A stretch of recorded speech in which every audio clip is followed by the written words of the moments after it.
Pole nearer, কারণ কি long axis is downwards and lateral, left kidney is higher than right. তাহলে এইভাবে আমরা ধরবো, মিডিয়াল বর্ডারটা একটু উপরে, কারণ ট্রান্সভার্স প্লেনটা হচ্ছে কি downwards and laterally.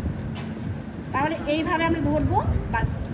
Upper pole তোমরা ধরে ফেলো এইভাবে, তখন ম্যাডাম আবার জিজ্ঞেস করেন যে আপার পোলের মধ্যে দূরত্ব কত, লোয়ার পোলের মধ্যে কত, দরকার নাই, দুটাই সমানও না, একটা উপরে একটা নিচে, লেফটটা উপরে, এরকম ভাবে থাকবে, কারণ long axis downwards and laterally.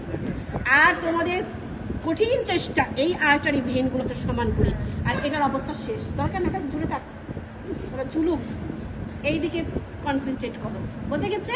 তাহলে এই হচ্ছে আমাদের কিডনি ধরার নিয়ম। This is urinary system except urinary bladder and part of ureter.